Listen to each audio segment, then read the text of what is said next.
Hello everyone, कैसे हो आप सभी लोग। बहुत ही बढ़िया। तो चलिए शुरू करते हैं आज का टॉपिक। और आज का टॉपिक हमारा महाभारत में कर्ण वर्सेस अर्जुन। तो इन दोनों में कौन अधिक पावरफुल था, कौन अधिक स्किल्ड योद्धा था, इस बारे में हम आज कुछ चर्चाएं करेंगे।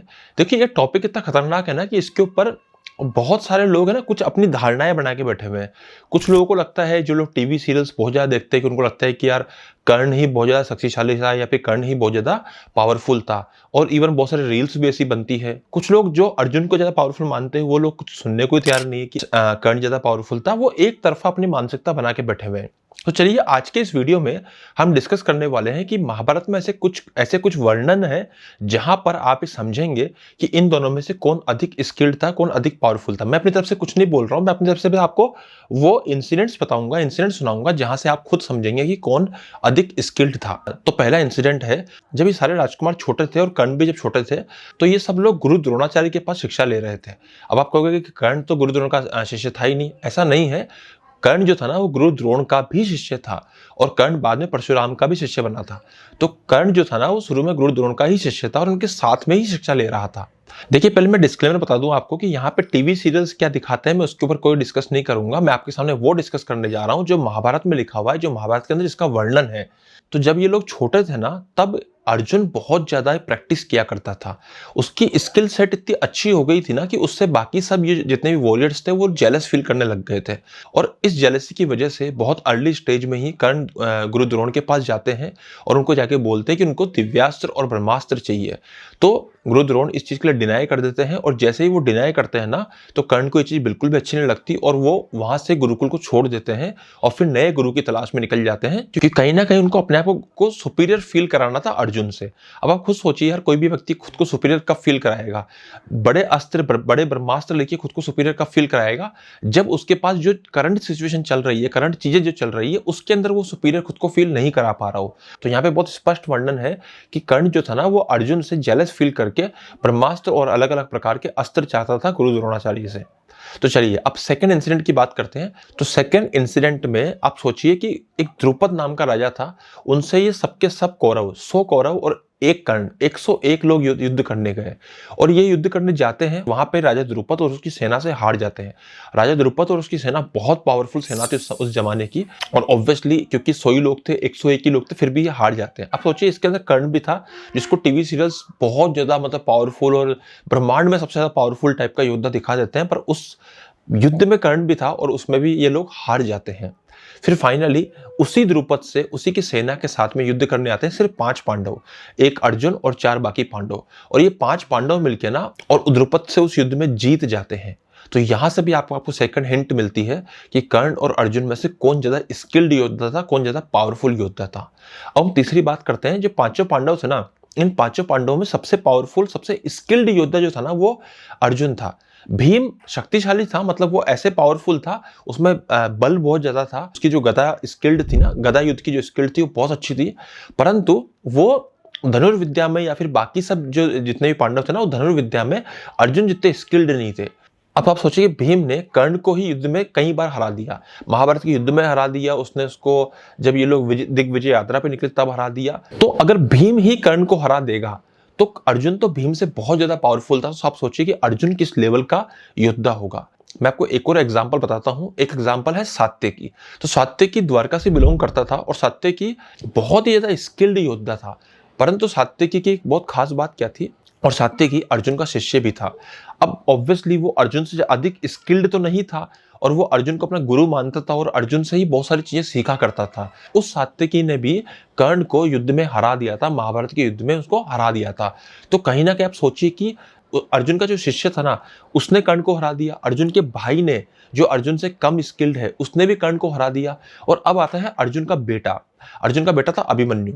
अभिमन्यु ने कर्ण को कई बार युद्ध में हरा दिया था। इसका सबसे बड़ा प्रमाण है, जब 13th डे पर चक्रव्यूह होता है ना, तो चक्रव्यूह में कर्ण के सामने ही अभिमन्यु कर्ण के एक भाई को वहीं पे मार देता है और कर्ण ये सब देखते ही रह जाता है। उसके अलावा अभिमन्यु कर्ण वहां पे कृपाचार्य, अश्वत्थामा, शल्य, दुशासन, दुर्योधन, गुरु द्रोण, इन सबके होते हुए भी वहां पे शल्य के भाई को मार देता है, कौशल नरेश के राजा को मार देता है, और बहुत बड़े बड़े अच्छे अच्छे योद्धा होते हैं उनका वध कर देता है।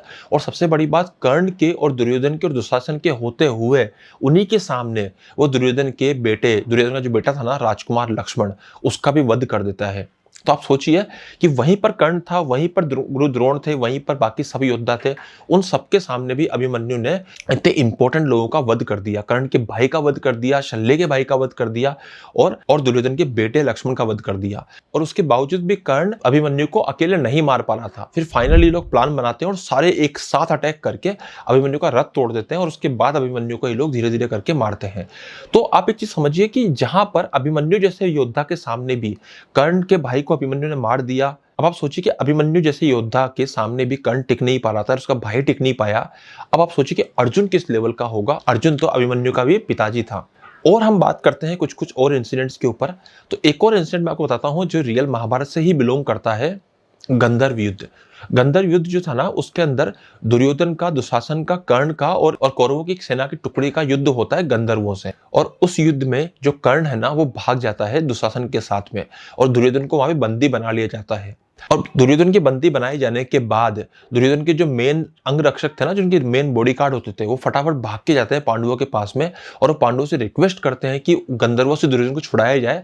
और पांडवों ने फाइनली उनकी बात मान लेते हैं। और फिर अर्जुन का, भीम का और बाकी सब पांडवों का गंधर्वों से जब युद्ध होता है ना, उसमें फाइनली पांडव जीतते हैं और दुर्योधन को छुड़ा लेते हैं वहां गंधर्वों से भी।